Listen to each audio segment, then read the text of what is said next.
Okay, you can shake your head all you want. I'm just going to leave it there. We'll see you on Tuesday. You know, you respect me, I'll respect you, but I'm going to do it. Yeah, we're gone. We're done. Your Honor, in regards to the probable cause conference, I spoke with the prosecutor. I believe that we're going to try and resolve this matter by seeing if Mr. Kearns would qualify to get into Veterans Court. He needs to be screened at before it happened. For that reason, I'm asking that we have a new PC for May 21st. 21st? Okay, that'll be fun. Probable cause conference, I'll adjourn to May 21st, 2026. Thank you, Your Honor. Now, on a separate matter, Your Honor, I'd like to make an oral motion regarding bond. No, go ahead. Your Honor, the court is well versed in this case, having spent an inordinate amount of time on it earlier this week. Mr. Kearns is the first time this is his first criminal matter of any sort in his life. He's 31 years old. This has been a sobering experience for him the last 72 hours.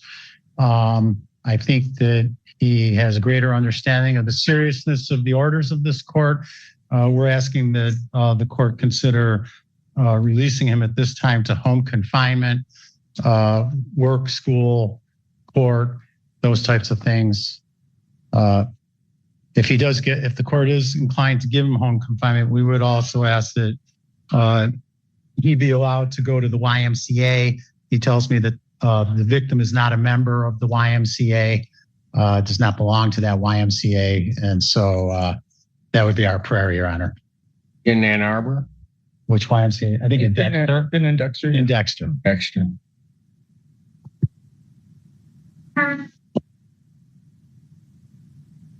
Response from the people. I would not have been released on home confinement with other hours for work and school. Yeah.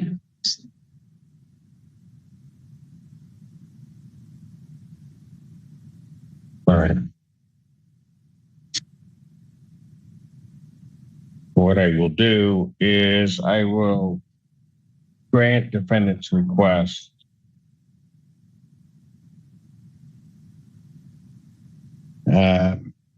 I'll reinstate his previous bond amount.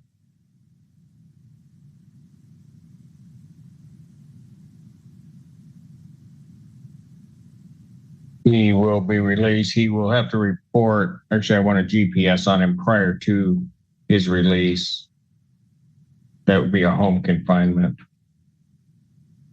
GPS tether with releases to school and work only, and the YMCA only. Is that an order that I need to prepare, Your Honor? We will prepare. I have the order reinstating his previous bond. Great. To the community corrections order, we'll prepare that. Great. So I don't need to upload any. No. Great. You did it. Then, Your Honor, if I could just quickly voir dire the defendant for one quick second. What happens if the victim shows up at your house? What do you do? I'll call the police. Okay. What do you do if you see her anywhere? Call the police. Okay. You don't speak to her. You don't do anything. You understand? I understand. Okay. You understand, sir, because of what was in this, that includes texting or any communication of any type. Yes, Your Honor. I understand. You understand that through no electronic means whatsoever, meaning your use of the internet or anything like that. Are you to refer to her in any way? You understand that? Yes, Your Honor. And you are not to try to communicate with her in any way. So understand that. Yes, Your Honor. You understand that also applies to your family members. Yes, Your Honor. And that you would be directing them not to do that. Yes, Your Honor. And that if the court were to find that there was that type of third-party communication, you would explain to them that your liberty is in jeopardy. You understand that, sir? Yes, Your Honor. Judge Simpson is giving Mr. Kearns another opportunity at release, but this is not unrestricted freedom. The defense relied on his lack of criminal history, his age, and the argument that the previous 72 hours made him appreciate the seriousness of the court's orders. Judge Simpson accepted that argument only with safeguards: GPS monitoring, home confinement, and narrowly defined releases for work, school, and the IMCA. The most important detail, however, is the judge's repeated warning about contact with the alleged victim. Mr. Carnes cannot avoid the no-contact order by using relatives, social media, or any other intermediary. Indirect communication can violate a bond condition just as seriously as a direct phone call or text. Judge Simpson is also eliminating ambiguity by asking specific hypothetical questions and requiring clear answers on the record. That protects the alleged victim, but it also prevents Mr. Carnes from later claiming he misunderstood the order. Do you think the defense's sobering experience argument justified release, or would the earlier concerns have made you keep him detained? From this point forward, compliance, not promises, will determine whether Mr. Carnes remains free. All right. Very good. Thank you very much, Your Honor. Thank you for your time on this matter. Thank you, counsel. Thank you, Your Honor.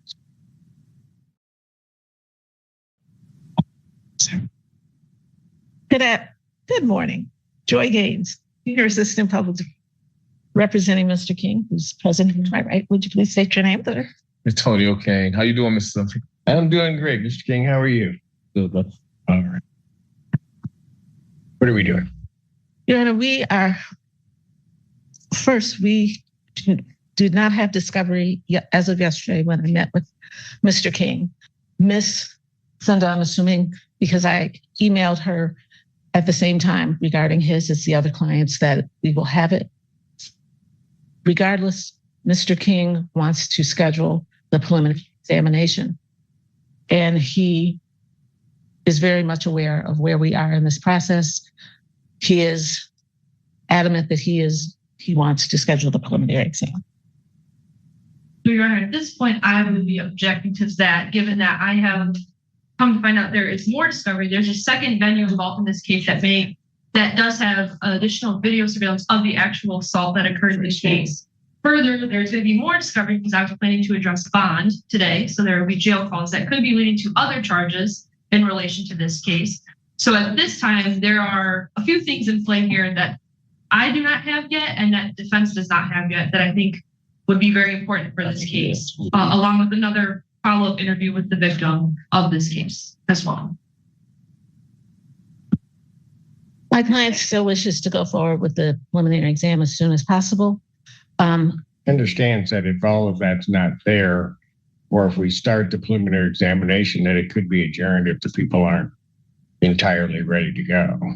That's fine. Pardon? He said that's fine, Your Honor. Been to jail 2 weeks. I ain't did nothing wrong. They always try to do. Well, Miss King, let me just explain to you though. The problem's going to be you may be in there longer, sad, and nobody can go because they don't have the stuff, and your counsel can't even advise you as to what you need to do. I mean, so that's all I'm saying. Mr. Simpson, can I say something to him? Well, I was going to say, I know that you and I talked about that, and you understand that, and you are anxious to get this case moving forward. Yes, I get none of these days credited. I've been in jail. Well, sir, I don't. No, he's on a parole hold. Okay. Behind. Here's what I'm going to do. The discovery that you have now, you can get over to. It was sent yesterday, Your Honor. It was sent yesterday. Currently, it was sent over yesterday. I'm awaiting further steps along with that surveillance video from where the actual assault occurred, and then potentially, and then Ms. Gaines would also get the jail calls that could be leading to future charges as well. As to the witnesses currently charged, you would at least have police officers that could testify, correct? Because I'm going to do something with the date because everybody seems to be in a hurry. So I'm going to set an in-person preliminary examination. I'm going to set it for April 28th, 2026, a few days. Hang on. 9 a.m. That's before me. Right. Thank you. As to bond. Your Honor, it's come to my attention that since being arraigned, Mr. King has been making calls to his family, that includes his sisters, I believe his mother. In these calls, he says, my son don't need to come to court, man. You don't need to come. Talk to his mama. You're right there. if you want to help your nephew, you need to get on that phone and talk to his mom. That's what I said. It's going to kill him in the end. Not his mom. She's supposed to be on it. I know what I would do. And further things telling them they need to talk to the victim's mother. The victim is his minor son. So he's asking them to talk to the victim's mother to try and get him to not come to court and to guilt him and to come in and testify against his father. So I suspect this could be leading to future charges of witness interfering in the future. And we've not had a chance to go through all of the jail calls. These are just a few that occurred after arraignment. And Mr. King is also on parole for a witness intimidation interfering as well. Okay. Your Honor, Mr. King did indicate to me that because this involves a family situation, that he had spoken to his mother and his sister. He has not spoken to his son or his son's mother, but his own mother. And everyone is aware of the allegations. He indicated that he does, to me, he indicated that he does have concerns about his son having to come in and testify and amplifying any potential issues between them.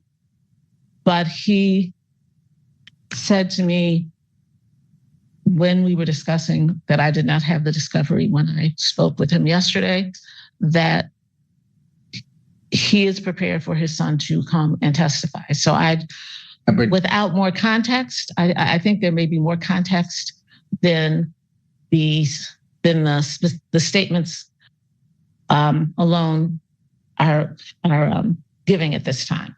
This is the critical turning point in Mr. King's hearing. The prosecution is no longer discussing only the alleged assault.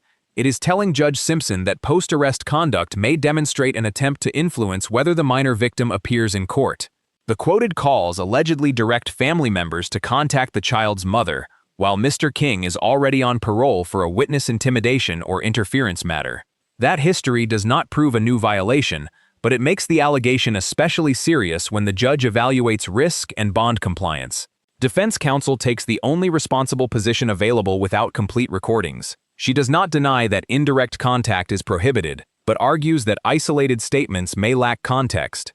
She also distinguishes speaking with Mr. King's own relatives from speaking directly with his son or the child's mother. The weakness is that a no-contact condition can reach communications made through third parties. If the purpose was to discourage testimony, the absence of a direct call would not necessarily solve the problem.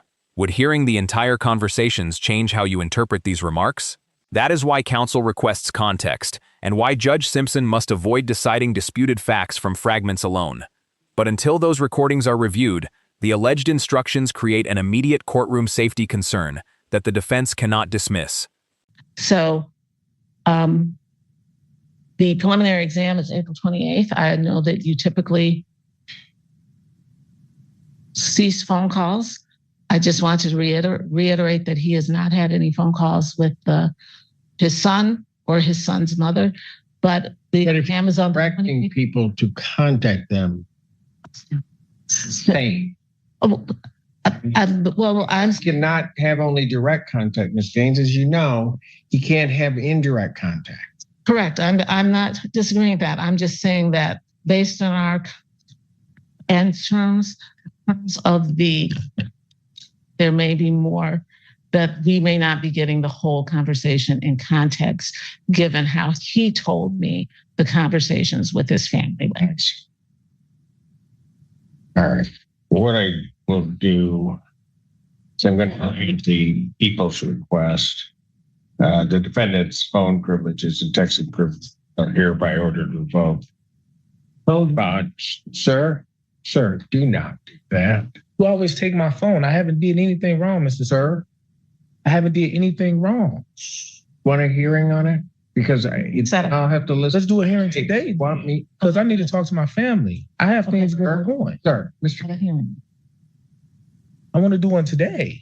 Like you taking my phone, Mr. Simpson, and I ain't called them. The thing was, don't talk to my son. I haven't talked to him. I haven't contacted one of them. Bond conditions were that you cannot have third-party contact or direct third-party. I haven't. Okay, I haven't. Sir. Are you going to listen to me? Because if you're not going to listen to me, then I'm not going to listen to you. Okay, you can shake your head all you want. I'm just going to leave it there. We'll see you on Tuesday. You know, you respect me, I'll respect you, but I'm going to do it. Yeah, we're gone. We're done. Court calls the case. People versus Danina Combs. You on that? Yeah. That's also good people. Okay, where we are on behalf of the Danita Combs.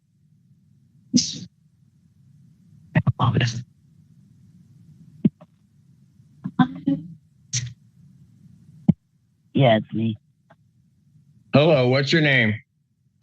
Danina Combs. Judge Simpson handled two very different bond situations in this session, and the contrast is revealing. Mr. Carnes received release after the court reinstated his previous bond and imposed GPS-monitored home confinement with limited movement for work, school, and the IMCA. That decision reflects conditional trust. The judge accepted the defense's mitigation, but paired it with strict restrictions and an unmistakable prohibition against direct, electronic, or third-party contact with the alleged victim. Mr. King's position moved in the opposite direction. He wanted a prompt preliminary examination despite incomplete discovery, including anticipated surveillance footage, additional victim information, and jail calls. Judge Simpson accommodated that request by setting an in-person examination for April 28th. But the alleged jail conversations then shifted the hearing from scheduling to compliance and potential witness interference. The judge revoked Mr. King's phone and texting privileges pending further proceedings after hearing that relatives may have been encouraged to contact the minor victim's mother. Importantly, this was not a final finding that new charges had been proven. The transcript shows Judge Simpson setting the matter for Tuesday after Mr. King demanded a hearing and disputed the accusation. The immediate restriction therefore functions as risk control, while the court examines the calls more fully. Mr. King's repeated interruptions and insistence that he had not contacted the protected individuals directly also missed the judge's central point. Indirect contact was prohibited. Was revoking all phone access appropriately cautious, or should the complete recordings have been reviewed first? The broader lesson is simple. Bond conditions govern intermediaries as well as defendants, and courtroom frustration cannot replace a focused legal objection. If you found this case as shocking as we did, make sure to hit that like button, share your thoughts in the comments, and don't forget to subscribe for more jaw-dropping courtroom breakdowns.